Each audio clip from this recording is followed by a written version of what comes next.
개인적인 바램으로 대중의 여론을 좀 봤으면 하는 회사 1위가 바로 카카오입니다. 너무 분위기를 모르는 게 아닌가. 카카오는 현재 진행형으로 발등에 불이 떨어져 있는 회사잖아요. 그런데도 결정들을 보면은 도무지 이해하기가 어렵다.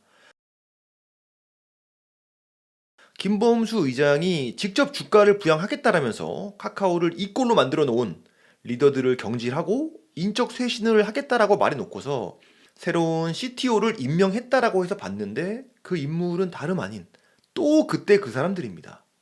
돌고 돌아서 제자리로 돌아온 회전문 인사라는 것이고요.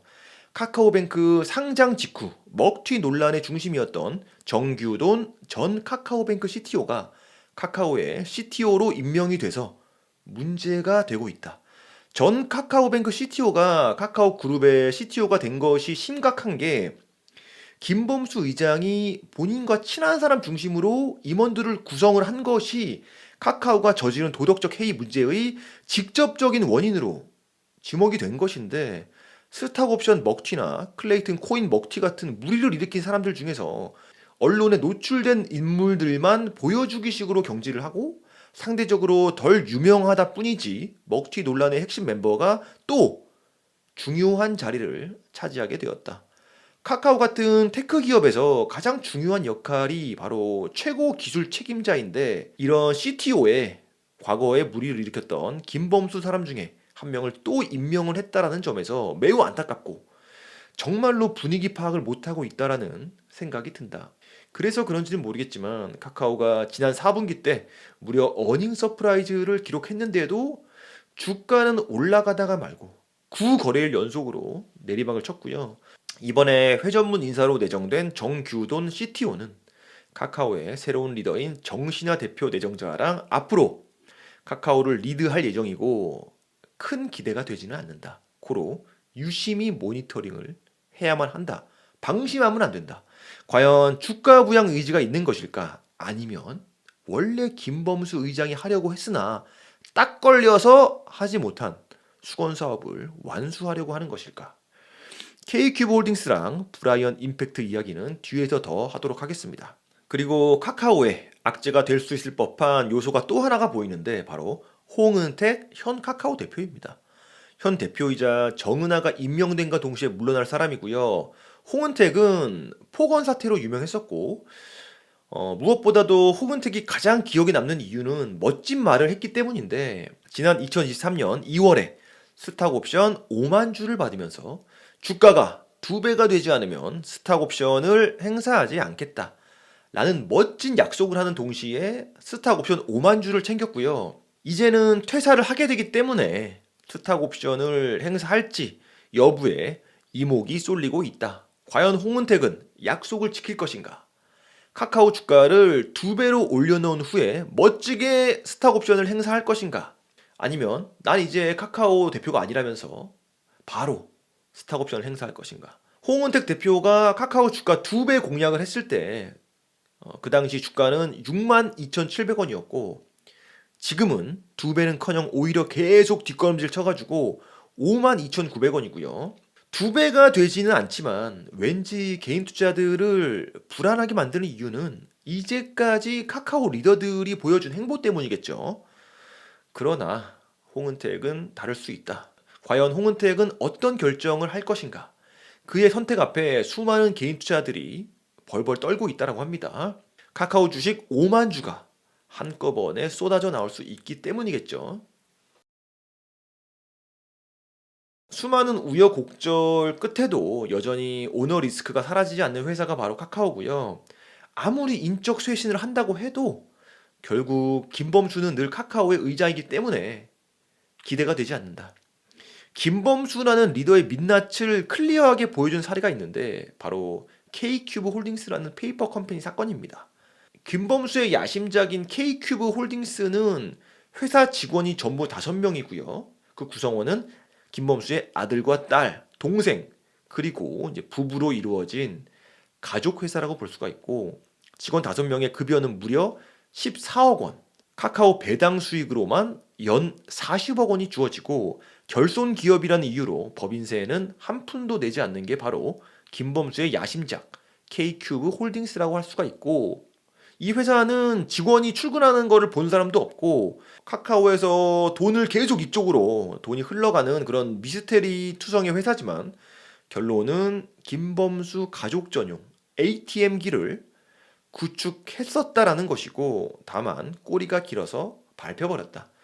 자식들에게 이 페이퍼 컴퍼니만 달랑 물려주면은 카카오를 완벽하게 승계해줄 수 있는 구조를 짠 거였는데, 문제가 너무 심각해져서 치열한 공방 끝에 강제로 포기가 되었고요. 또 이 사건이 김범수가 전관들을 열심히 영입하게 된 계기가 되었기도 하죠.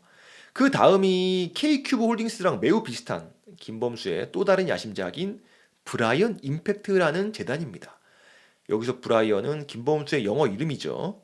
이 재단을 만든 이유는 김범수가 재산 절반을 사회에 환원하겠다라고 공언을 했기 때문인데, 어쨌든 그 돈은 내야 되는 돈이기 때문에 브라이언 임팩트라는 겉으로는 기부 재단인 것을 만든 겁니다.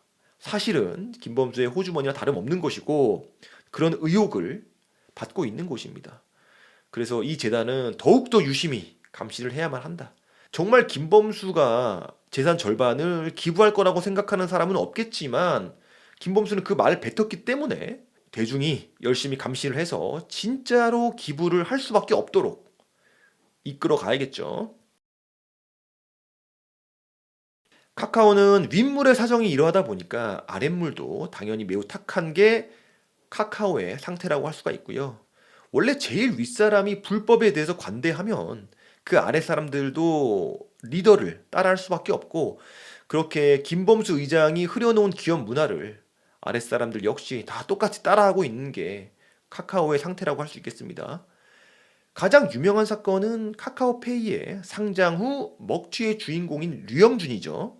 카카오의 자회사이고 카카오가 번 돈을 재투자해서 큰 회사가 카카오페이이기 때문에 사실 주주들에게 배당금으로 줘야 될 돈을 투자해가지고 큰 회사거든요. 주주들에게 줄 돈은 안 주고 오히려 상장을 시켜서 돈을 더 땡겨 먹고, 동시에 카카오 본주의 가치는 희석이 되었고, 이런 식으로 삼중으로 사기를 친 것이 카카오페이인데, 여기서 네 번째 사기가 나옵니다. 상장을 하자마자 임원들이 전부 다 카카오페이 주식을 팔아버립니다. 엄밀히 따지면 사기는 아니죠. 근데 파렴치한 짓이죠. 정정하겠습니다. 다른 사람도 아니고 내부자들이, 임원들이 큰 덩어리를 시장에 내다 던지니까 당연히 카카오페이 주가가 곤두박질 쳤고요. 수많은 개인 투자들이 이 대담함에 당황을 했습니다. 더블도 아니고 쿼드러플로 뒤통수를 친 거잖아요. 본인들은 엄청난 금액을 엑시트하면서 도망쳤지만 내부인들이 내던졌다는 사실 때문에 카카오페이의 가치가 형편이 없다라는 것을 또 본인들이 스스로 반증한 격이기 때문에 카카오페이 주주들은 형편없는 회사에 갇혀버리게 되었다. 류영준 일당은 카카오페이의 위험을 세상 천지에 알리면서 주식을 내던졌고, 그러면서 본인들은 큰 돈을 버는 동시에 자기들만 또 탈출을 한 겁니다. 나는 잘 먹고 잘 살 테니까 너희들은 죽어라 라는 가르침은 다름 아닌 그들의 스승인 김범수 의장에게 배운 마인드겠죠. 이 사진은 제가 좋아하는 세바시의 썸네일 사진입니다. 세바시에 나와서 세상 사람들에게 선한 영향력을 주고 본인은 몇백억을 먹고 튄 류영준 대표의 세상 선한 미소를 확인하시길 바랍니다. 그 다음으로 카카오에서 배출한 유명한 인물은 바로 배재현 CIO인데, 여기서 I는 인베스트먼트죠. 투자 쪽 수장입니다. 이 사람이 카카오의 문어발식 확장을 이끈 주역이고요. 로엔을 성공적으로 인수합병하면서 김범수에게 그 공을 크게 인정받았고, 그 뒤로는 인수합병에 완전히 맞들려서 카카오를 완전히 돌이킬 수 없는 문어발식 확장 집단으로 만들어버린 주인공입니다. 그러니까 카카오를 망가뜨린 주범입니다. 이렇게 쉽게 돈을 벌 수가 있는데 뭐하러 땀을 흘려서 힘들게 일을 하는가. 어느 세월에 사업을 키우고 앉아있냐. 그냥 키워놓은 거 돈 주고 사서 상장시켜서 돈 땡겨오면 그만이지. 즉 인수합병만이 답이라면서 죽어라고 인수합병을 했고, SM을 인수합병할 때 상대가 하이브다 보니까 쉽지가 않았죠. 결국에는 불법을 저지르게 되고, 그것이 덜미가 잡혀서 어, 곤욕을 치르고 있는 게 바로 배재현입니다. 시세 조작과 PF 유착까지 밝혀지면서 현재는 구속 기소되어 있는 상황이고요. 더 큰 문제는 아무도 배재현을 구해줄 사람이 없다는 겁니다. 애초부터 김범수 사람이 아니었고요. 또 왜 김범수가 구해줄 이유가 없는지 한번 보면은 카카오 그룹 내부에서 로엔 인수합병 이후에 배재현의 입지가 너무 좋아졌다 보니까 김범수의 사람들을 카카오에서 내쫓기 시작합니다. 대표적으로 류영준이 먹튀 사건으로 위기에 몰렸을 때 절벽 아래로 민 사람이 바로 배재현입니다. 류영준은 대표적인 김범수 사람이고요.